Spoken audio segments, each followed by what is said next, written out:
আগামীকাল ডুরান্ডের সেমিফাইনাল, মুখোমুখি বেঙ্গালুরু এফসি এবং মোহনবাগান এসসি।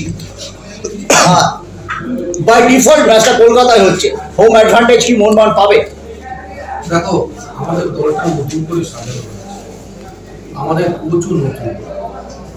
আমরা যে খুব ভালো ফুটবল খেলেছি, এর আগের ম্যাচটা 3-3 হয়েছে বটে, কিন্তু খুব ভালো যে খেলেছি আমি বলবো।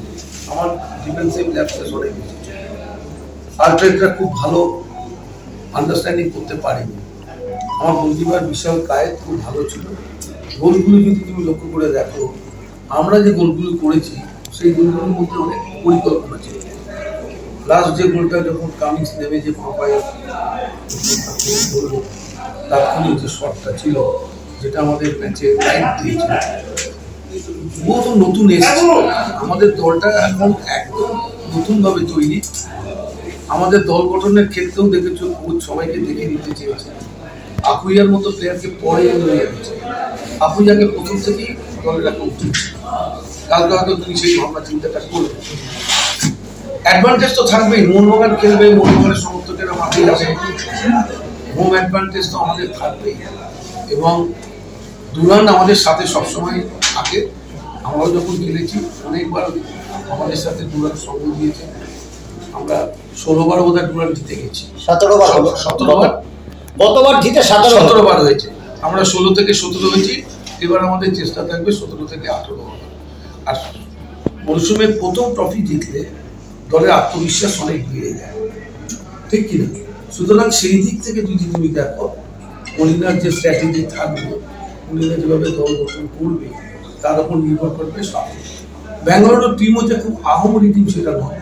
ব্যাঙ্গালোর টিমকে দেখেছি, ওদেরও নতুন বিল্ড আপ হয়েছে, সুনীল পরে আসছে, ওদের দলের মধ্যে এক্সপিরিয়েন্স প্লেয়ারও তো আছে। কিন্তু আমার মনে হয় কালকের ম্যাচে মোহনবাগান এগিয়ে থেকেই শুরু করবে।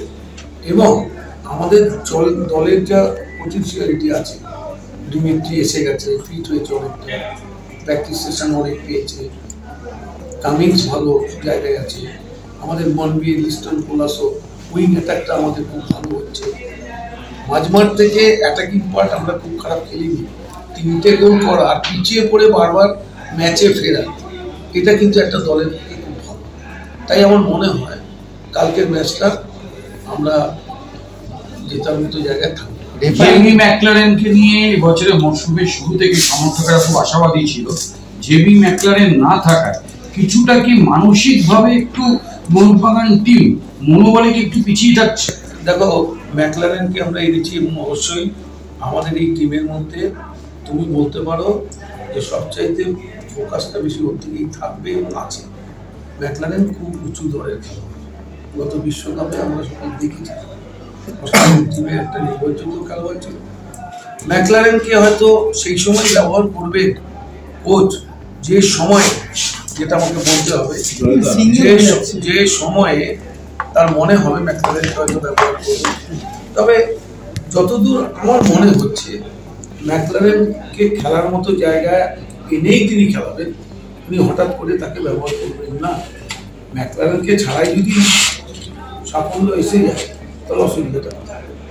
মোহনবাগান একটু দেরিতে প্র্যাকটিসটা শুরু করেছে, মোটামুটি আপনার 3 সপ্তাহ প্র্যাকটিসে নামছে, আর সবাই ম্যাচ ফিট নয়। এইটাই কি মোহনবাগানের একটা চিন্তার কারণ? না না, এটা তো ভাবতেই হবে। আমি প্রথমেই বলেছি আমাদের দল নতুন বিল্ড আপ হয়েছে, প্র্যাকটিস সেশন আমরা বেশি পাইনি। ডুরান্ড প্রথম টুর্নামেন্ট, কারণ এটা খেলতেই হবে বলে আমাদের দল খেলছে। মোহনবাগান ডুরান্ডের সাথে কোনো সময় বলেনি মোহনবাগান খেলবো। ডুরান্ডের সাথে মোহনবাগানের একটা খুব ভালো সম্পর্ক, এটা আজ থেকে না, আমি যখন খেলছি তখন থেকে না, আমি খেলার আগে থেকেও মোহনবাগানের সাথে ডুরান্ড কমিটির একটা ভালো রিলেশন। সুতরাং ডুরান্ড কমিটির যদি কোনো প্রস্তাব মোহনবাগানের কাছে আসে, মোহনবাগান সেটা কোনোদিন ফেরায়নি, ফেরাবেও না। মোহনবাগান খেলছে, আমাদের দল তৈরি হয়নি, নতুন দল।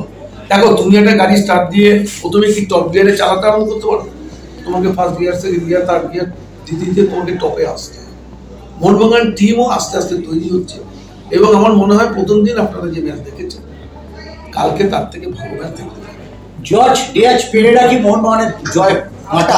আমরা মুম্বাই সিটি এফসি ম্যাচেও দেখেছিলাম এর আগের বার, একটা দারুণ গোল করেছিল, একটা সেলিব্রেশন, বারবার ব্রেক দিয়েছে এবং নাগুয়ারা এবং ডিয়াজের যে কম্বিনেশনটা দেখা যাচ্ছে বেঙ্গালুরুর ক্ষেত্রে, এবং গতবারে বেঙ্গালুরুর চেয়ে এবারে বেঙ্গালুরু কোথায় তফাৎ একটু যদি বলেন। না, ডিয়াজ তো খুব ভালো প্লেয়ার, বাদিক থেকে খুব ভালো অপারেট করে এবং ছেলেটার মধ্যে একটা চূড়া বুদ্ধিও রয়েছে।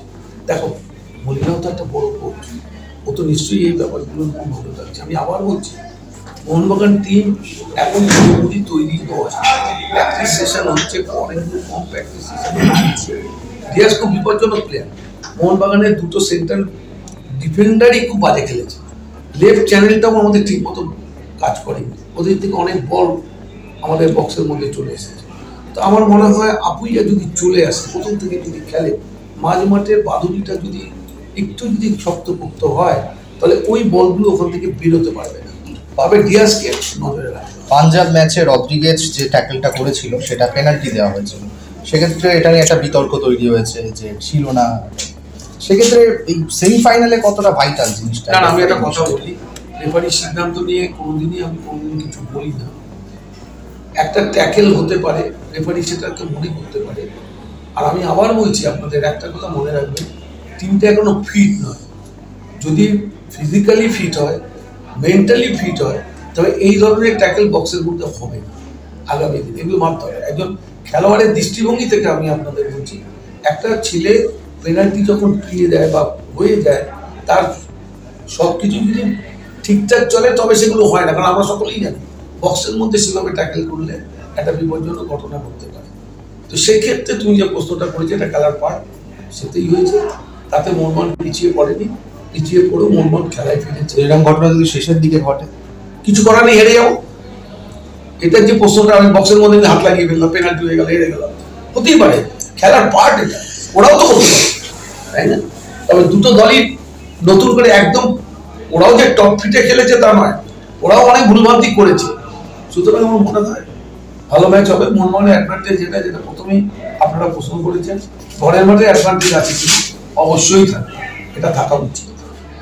মানুষ তো সুনীলকে পরিবর্তন হিসেবে নামাচ্ছে, 40 বছরের সুনীল, সেটাই তো প্রত্যাশিত। তুমি কি এটা নিয়ে কথা আমি কিছু বলতে পারি না। সুনীল খেলছে, সুনীল মাঠে থাকা মানে দলের অনেকটা সুবিধা হয়। ওরকম একটা বড় মাপের ফুটবলার যখন দলে খেলবে, অন্য খেলোয়াড়রা কিন্তু তখন উদ্বুদ্ধ হয়। তাই কোচ চাইছি সুনীলকে রেখে বাড়তি চাপ আমাদের উপর তৈরি করা, এটা হবে, এটা কিন্তু থাকবে, এটা খেলার পার্ট। সুতরাং সুনীল যদি ফিট থাকে, সুনীল এখনো অন্য প্লেয়ারদের থেকে ভালোই খেলবে, খারাপ খেলবে, 20-25 মিনিট ওর কাছ থেকে ভালো ফুটবলই পাবে। Thank you.